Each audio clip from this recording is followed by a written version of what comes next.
The Coliseum was a place where the best of the best threw down to see who would be the last standing. Some contestants came from nothing, just to rise to the top. What if I started with the bare minimum in Elestrals, just enough packs to make a legal deck? I would clash with other casters with the eventual goal of winning a tournament. Every win would reward a single randomized pack to upgrade my deck, with other rewards along the way. Will I be the last caster standing? It's time to enter the Coliseum.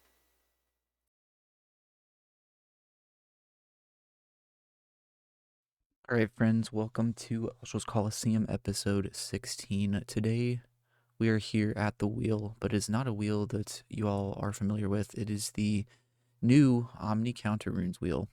So I decided to go with this idea just to make a progression go a little bit quicker. I feel if we get some more counterplay that we will start to get wins more frequently, and the series will be a little bit more entertaining as a result. So we have, there's 11 Omni counter runes currently in Elestrals, and we are going to start with those 11. When we spin one, it will be removed from the list, so we will only be able to get one copy of each of these over time, and so hopefully, like, it's not going to get like too broken. We're not going to be able to get a full play set of, all of the meta staples here. So just a couple cards to help us out, and yeah, let's go ahead and get straight to it. So first spin here, we are looking at a poison tipped arrow. So great start there. Love to see it. PTA, Argo, Gaze, Shield are probably like the best ones to get. So PTA has now been removed from the wheel. The second spin, we are getting, go to Spoiled Fruit, please go to Spoiled Fruit. I don't know, actually no. It's either O-Ball or Spoiled Fruit. Let's see. Okay, it took out it took out O-Ball. So we're getting Kieran's O-Ball as the second one. I don't even know if I'm pronouncing that right. And for the third counter rune, we will get the Spoiled Fruit as well. So some decent ones there to start. Some decent ones still left on the wheel. So we did 3 spins because we are at 31 losses, I believe, at this point. So 3 spins right there. 3 cards added to the collection, and I will get to a quick little update to the deck just to see what we are removing for these new counter runes.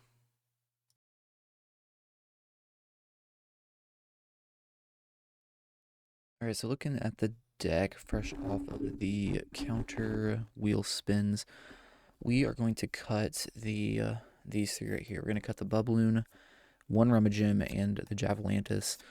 Bubloon just kind of the worst card, and maybe not the worst card in our deck, but it's, I mean, we have so many 1-drop Elestrals as it is, and a lot of them are powerful, so Bubloon just kind of easy option.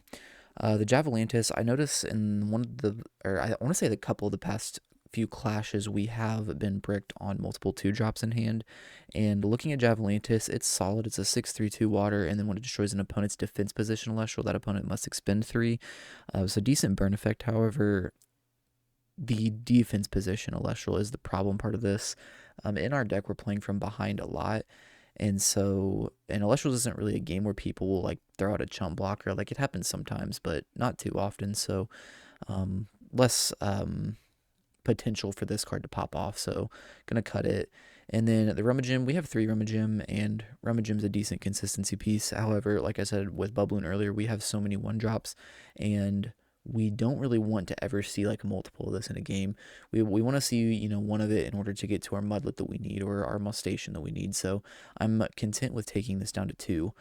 And we will add the Poison Tipped Arrow, the O-Ball, and the Spoiled Fruit. And just in case you haven't seen what these cards do, the Spoiled Fruit can only be played when an opponent activates a card effect that returns 1 or more spirits from their underworld to their spirit deck, negate that effect, and destroy that card.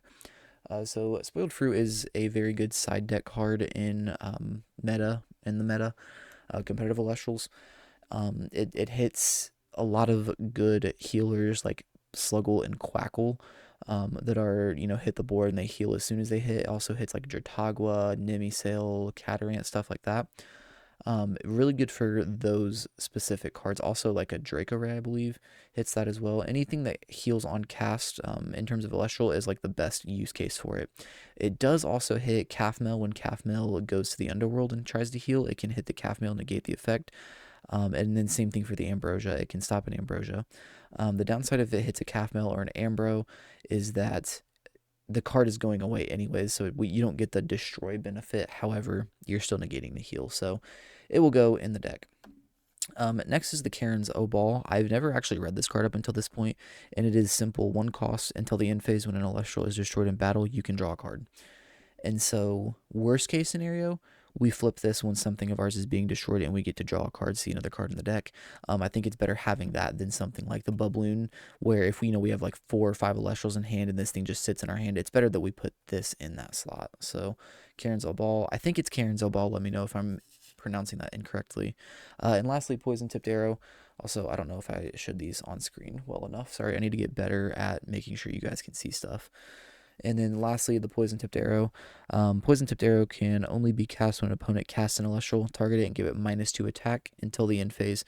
During this turn's end phase, you can expend spirits equal to its enchantment cost in order to destroy it. So, very good card. It's been a meta card since Elestrals has been a thing.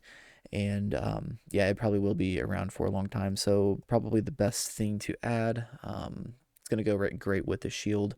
Honestly, I'm just happy to see more counter runes. Where do I have them? These are only 3 currently, the Chains, Shield, and Dense Fog.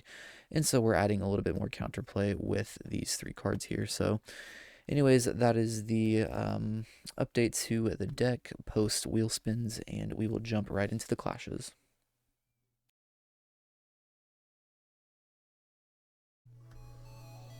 Welcome back to the Coliseum, friends. Today we are here with LegoMyEggo once again. This is his 2nd or 3rd time on the channel. I don't know exactly, but great to play against him. He's a great dude. Love getting the opportunity to play against him. So anyways, Eggo starts out with a Schnark here. Schnark searching out the Joblin. Eggo is a massive Schnark fan. I feel like I have to emphasize Schnark every time I say it. Anyways, big Schnark guy. He's constantly sending me DMs with different deck ideas that have to do with Schnark. And so, anyways, yeah, Schnark set 2 pass. We are fresh off some deck upgrades. We did implement the counter wheel finally, and we got a few cards off of that. Hopefully those cards will make an impact today. If not today, then soon. But yeah, excited to get those added to the deck, and excited to, I know we have to lose games to get to more, but I'm kind of excited to get to more. So yeah, we will go ahead and cast out a Toxion here. Toxion try to burn for 1, met with a Gorgon's Gaze. So looks like Eggo really wants to keep this Schnark around. We'll set a back row and pass it back over. Yeah, let's see, what else was I did I want to talk about today? I didn't have an extra Spoiled Fruit. I had to take a Spoiled Fruit out of the side deck of my main deck in order to use that, so I'm gonna have to order a new card, and I should probably just go through and see if I have copies of the other Omnis just in case. However, we'll get to that eventually. Eddie will hit the board right here. Eddie's switching the Toxion to defense, and Toxion will die. We'll take a damage from the Schnark right here. So falling behind a little bit early in this one. I want to say this first game that I played, the hand was so bad, but it like, I really can't mulligan in this deck. I fall behind super easily, so I feel like whatever I draw I have to play. In this hand, I opened Toxion, and then it was like Golden Apple, which you see right here, and then it was both artifacts. We had Tunic and Necklace, and there was one more back row that I don't think was playable. There might have been another invoke. I don't know, but the hand was so bad. Yeah, there's the Tunic. We pitched the Tunic for the Golden Apple here. And I think this was a 1 that was rolled, which happened to be the one that was closer to the deck. And so that will be discarded, and that was the Necklace. I went for the Golden Apple right there because I knew Joblin was in hand, and I knew this was the best chance we would have to snipe it out of the hand. And we hit the wrong target. So Mildew right here hits an Argon spec. That's pretty good. So we know that Eggo is holding on to the Joblin in the hand. We do have the Toxic Swarm right here. We are able to potentially burn for 1 and clear. But yeah, drawing this out of a hand, not mulliganing, and then not hitting the Joblin out of hand with the Golden Apple feels very bad. And so Toxic Swarm is met with a PTA right there.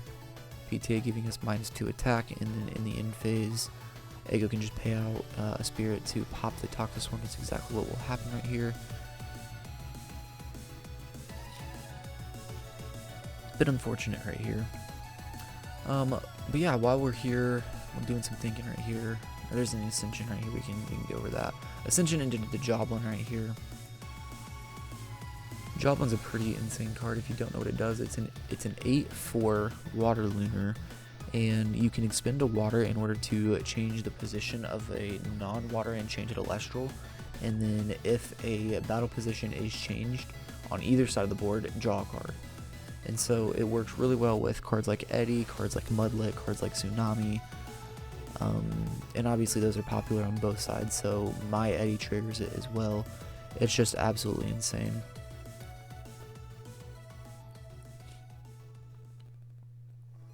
And yeah, so trying to figure out if there's any other adjustments we want to make to the series. I know we'd mentioned the counter, or not that, well, we added the counter rune wheel. We had also mentioned the potential for a structure deck at a certain point, and that's still an option on the table. However, if that happens, it'll be down the road a little while. We'll go ahead and cast it on Mudlet right there, attempt to change the Joblin to defense. The Joblin effect does trigger right there, allowing Eggo to draw a card. We will slap a necklace on the Mudlet right here. I figure my best option is just to go ahead and get rid of the Joblin right here at all costs. We'll see a Gorgon's Gaze on the attack right there. Absolute worst case scenario for us. And having Gaze right there allows the necklace to stick on board, and playing it at the perfect time also allowed for Joblin to get a draw. So it's absolutely insane value right there. We go to end phase, have to pay out the 2 spirits from the necklace. Joblin will switch itself right back to attack, allowing Eggo to draw another card. And yeah, at this point we're way behind. We're still paying off this necklace. It's just kind of a mess here early in this one. Should have definitely went in for the mulligan here. I think looking at this now, if I draw a hand like this in the future, regardless, I'm going to mulligan. I think I just either probably go 2 waters on the mulligan, and we have Sluggle, so just hope I draw Sluggle in the second hand maybe, I don't know, but this hand was basically unplayable, and we decided to try to make it work and bit us in the butt. And so right here, kind of a boneheaded play by me. He did switch the Joblin to attack, and I let that go through, and then I'm thinking right here to... what was I thinking right here? I was thinking to clear the necklace was one thing, and then there was the Joblin has the effect where it can expend a spirit in order to change the battle position, and so somehow my brain wanted me to turn off the Joblin effect so I could keep my Mudlet and necklace on board. However, I only have 1 lunar spirit, which I put on the necklace, so when I flipped it up, I realized that I would just kind of screwed myself in multiple ways, because the necklace comes off at that point, allowing him, or taking Mudlet back down to a 3 attack. Also, Dense Fog only hits Elestrals that are not lunar enchanted, and Joblin is lunar enchanted. So both things that I was thinking right there were wrong. And as you see right there, it leads to us having a clear board and basically no firepower left here. And so I think I opt for, I want to say I expend a draw here. Yeah, expending the Vipyro. My only option was to top deck an Earthquake right there, which I did not hit. And yeah, I'll just go ahead and scoop right here. Just a very bad play. Should have mulliganed. Should have realized that Joblin's lunar, yeah, mismanaged spirits. Did a little bit of everything wrong in this one. So kind of a rough game off of the counter rune additions. But yeah, we'll get back to it in the next game.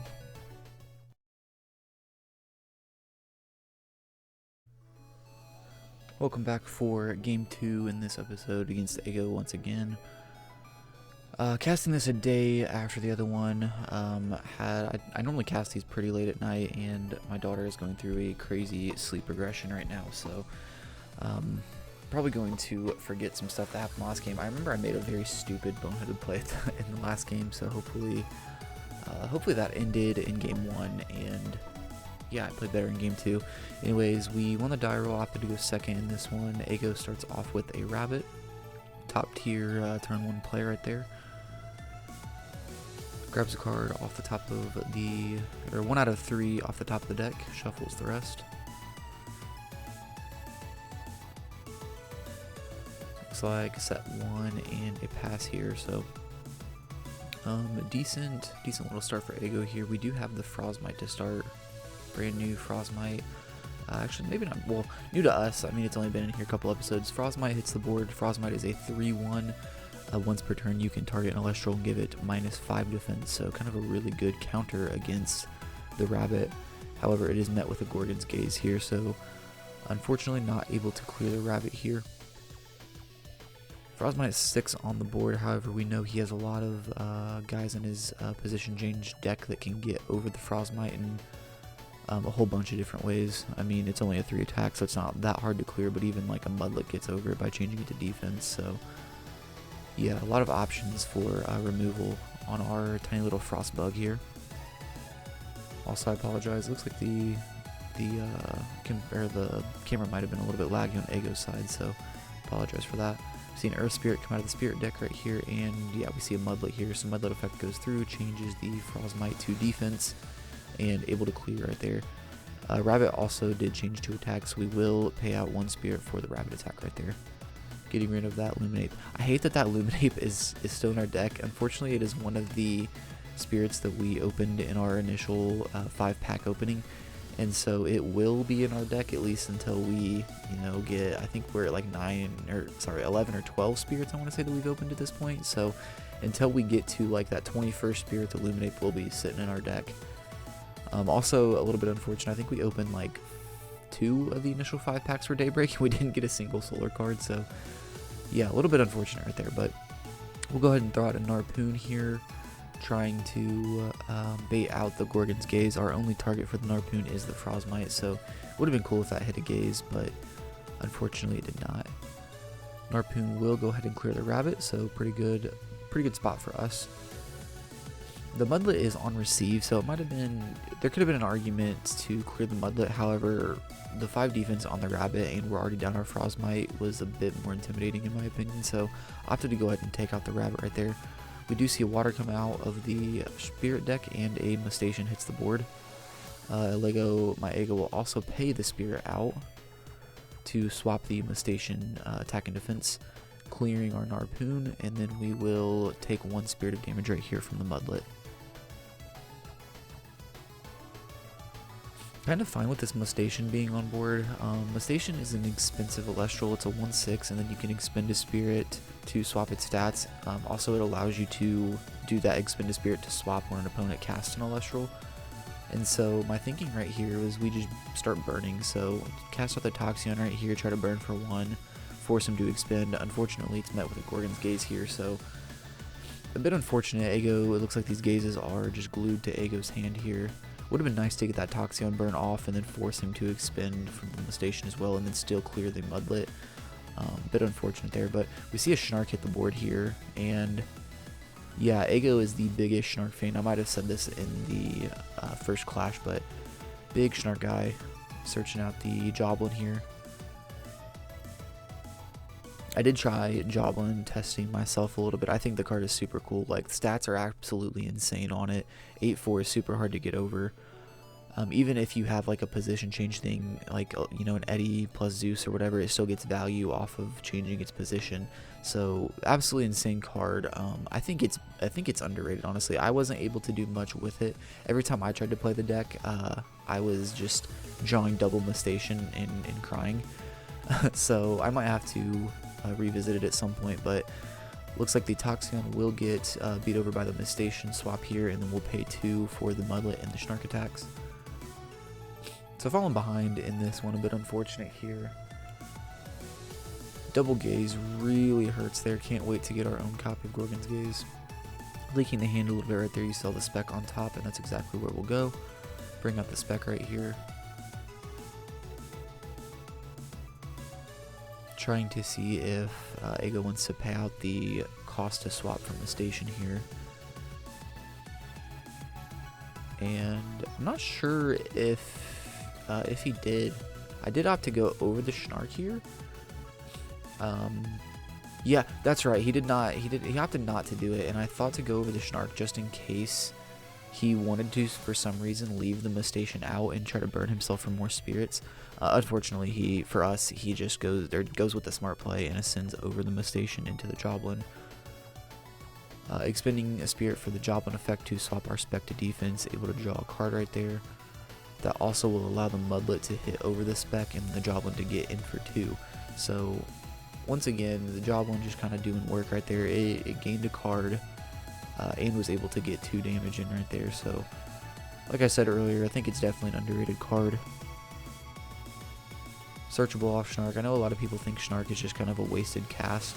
However, its only really good target is Joblin. It also searches out a Drat King or a High Tide, I think, are the only targets it has right now. But even running like a 1 of High Tide in this deck might be pretty solid since you're already on Joblin. But yeah, very underrated card. I do, like I said, want to revisit it at some point in time. But falling a bit behind here, we will go with a Comagma right here. If I remember correctly, we did have a play in hand. I think we were just searching for a Nexus Bank at this point, because I want to say we had Kinleo in hand, and all we needed was a Nexus Bank in order to Nexus the Spirit in order to pop the Joblin. So we will go ahead with Comagma first, try to dig another card deeper, looking for that bank. So obviously, can't play it this turn even if we do get the bank, because we already casted the Comagma. But assuming that back row is nothing important, right there we will go ahead and discard the Rummagem for the Comagma effect. But yeah, assuming that back row is not anything to stop, we will clear the Mudlet, and that's exactly what happens. So clearing the Mudlet, leaving him with the Joblin on board. Joblin can expend 1 in order to change the Comagma to defense and draw a card here, or if we see something like an Eddy or a second Mudlet, that would be insane as well. Either of those guys would turn the Comagma to defense, clear it, and give him a draw and let him swing for another 2 with Joblin. So yeah, Joblin's kind of one of those guys that if he sticks around, he just kind of puts in work and gets his own value back. We do see an Amber right here. LegoMyEggo grabs back an Earth, a Wind, and an Owl. So pretty good position to be in if you're Eggo. We see a Spec here. Spec is not as bad as, like I said, the Eddy or the Mudlet, but Spec still clears and we still will have to pay 2, so same spirit damage as the other 2, just not a card drawn from the Joblin effect there, so we'll pay out our 2 spirits here. Comagma dies, and hopefully if we drew the bank, either off the Comagma or for turn right there, we can play Kinleo and at least pop the Joblin. At this point, we'd still be behind because of the Spec. We see a Sluggle come out right here. Sluggle just heal a bit right here. Looks at this point in the clash, I don't know exactly how many spirits I'm on. You guys obviously see on the screen, but at this point in the clash, it feels like I am too late to be able to make a comeback here. We're going to take probably 3 to 4 spirits worth of damage next turn. That's going to completely counteract everything I just did with the Sluggle, so it really feels like the next draw has to be the Nexus Bank in order for us to do anything. And even if it was staring down on a Spec and an Eddy that the Kinleo can't get over on its own, looking pretty bad here. So Eddy effect will switch the Sluggle to attack. Joblin allows him to draw a card. We will play the brand new Karen's Obol. I think it's Karen's Obol, I'm pretty sure that's how it's pronounced. Brand new counter rune to us. It just allows us to draw a card every time an Elestrals is destroyed in battle. And so same thing, digging for that bank here. Assumed we weren't going to have a better point to play that in this clash, so I have to pay out, what, 3 spirits right here? Yeah, pay out 3 spirits.